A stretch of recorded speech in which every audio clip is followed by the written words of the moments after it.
नमस्ते busy this is हितैषी और मैं काफ़ी दिनों बाद वीडियो बना रही हूँ। मतलब व्लॉग नहीं आया है, लगातार दूसरी वीडियो आ रही है। पहले सीजीएल पे आई थी और अभी सीएचएसएल पे आ रही है, तो व्लॉग भी आएगा, जल्दी आएगा। तो आज है 29 अगस्त एंड आज ही मेरा एग्जाम था और अब एग्जाम देके आके मैं ये वीडियो शूट कर रही हूँ। ऐसा काफ़ी कम होता है कि जिस दिन मैं एग्जाम देके आई हूँ मैं उसी दिन वीडियो शूट कर रही हूँ, बट आज वो काफ़ी कम दिनों में से एक दिन है।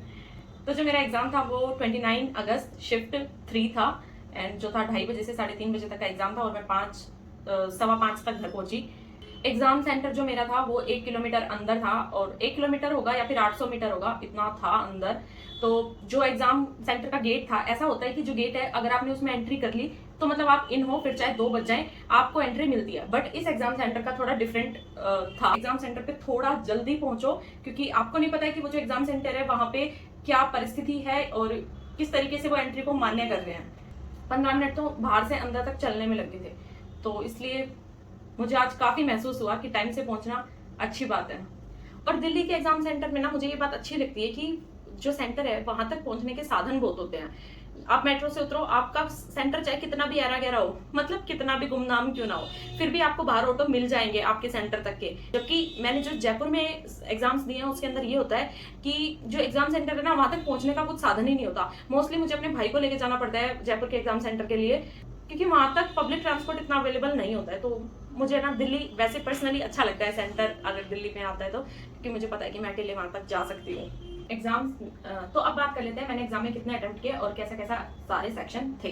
तो जो फर्स्ट सेक्शन उठाते हैं वो है जीके। जीके में एज यूजुअल मैंने कम ही अटेम्प्ट किए क्योंकि जीके मुझे कम आती है और जीके में कितना भी सोच लो कम ही अटेम्प्ट हो पाता है। तो जीके में सबसे पहला सवाल जो मुझे याद है वो है जनगणना से था। मतलब सीजीएल में भी जनगणना से मेरे सवाल आया और सीएचएसएल में भी आया। एंड सीजीएल में भी पूछा था, सीजीएल में सवाल था कि पॉपुलेशन डेंसिटी के हिसाब से डिक्रीजिंग ऑर्डर में 3 स्टेट को अरेंज करना था। यहाँ पे मेरे से पूछा था कि टॉप 3 स्टेट बताओ जिनके अंदर पॉपुलेशन सबसे ज्यादा है। ऑप्शन डिफरेंट थे एंड उसमें से एक ऑप्शन टिक करना था जिसके टॉप 3 स्टेट्स पॉपुलेशन में सबसे ज्यादा है।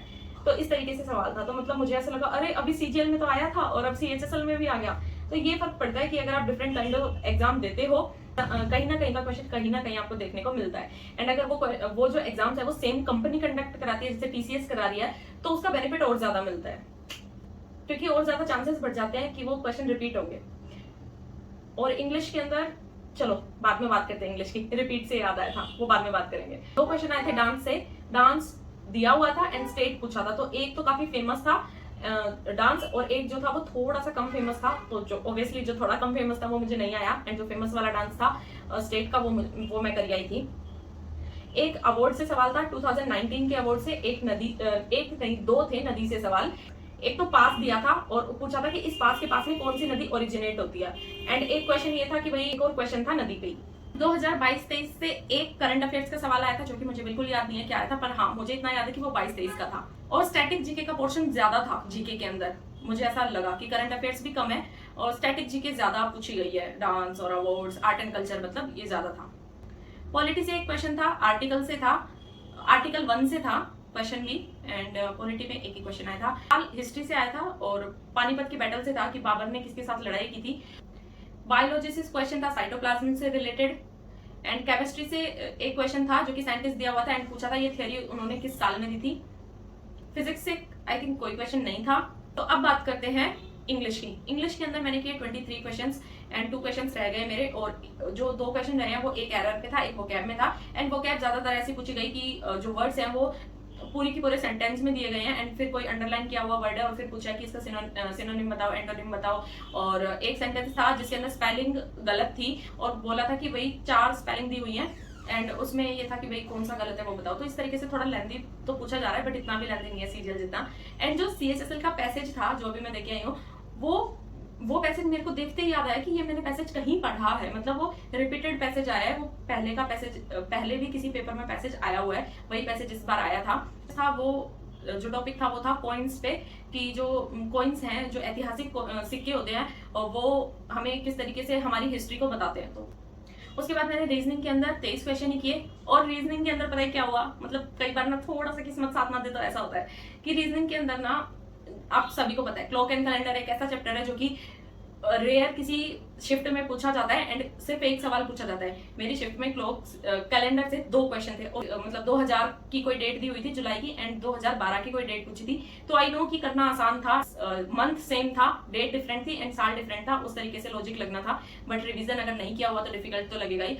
मतलब एक डेट दी हुई थी, उसका बार पूछा था तो वो भी मुझे नहीं आया, तो मुझे काफी ज्यादा दुख हुआ। मतलब पूरे पेपर में मुझे यही दुख था कि रीजनिंग में मैंने 25 में से 25 क्यों नहीं किए। ये 2 क्वेश्चन कैलेंडर से, मतलब कैलेंडर से क्वेश्चन आया भी तो वो भी 2, और मैंने नहीं पढ़ा था कैलेंडर, मतलब रिवाइज किए काफी टाइम हो गया, सीजीएल से पहले रिवाइज किया था। एंड रीजनिंग के कुछ चैप्टर्स ऐसे होते हैं कि या तो आपको फॉर्मूला आता है या आपको नहीं आता है, कुछ भी बीच का नहीं होता है। तो नहीं आया तो नहीं आया। फिर चलते हैं मैथ्स के ऊपर। तो मैथ्स के अंदर मैंने 22 क्वेश्चन अटेम्प्ट किए एंड मैथ्स में ठीक था, मतलब इतनी ज्यादा कैलकुलेटिव भी नहीं थी, डिफिकल्ट भी नहीं थी, ठीक थी। कुछ क्वेश्चन तो बहुत ही आसान थे कि आप ऑप्शन देखते ही कर दोगे मैथ्स में, एंड कुछ क्वेश्चन थोड़े कैलकुलेटिव थे बट वो भी ऑप्शन के सारे से हो पा रहे थे, एंड 1 या 2 क्वेश्चन ही थे जो पूरे कैलकुलेटिव थे, बाकी ठीक थी मैथ्स भी।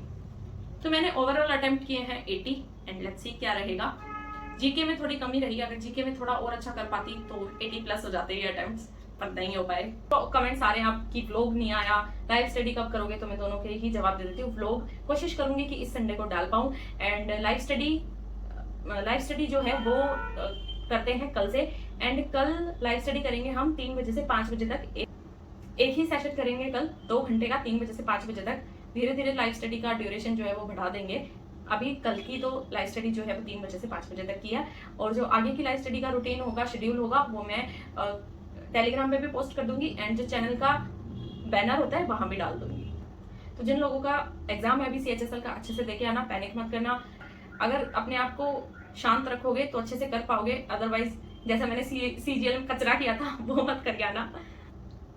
तो आज के लिए बस इतना ही, मिलते हैं आपसे कल लाइव स्टडी में। Bye bye.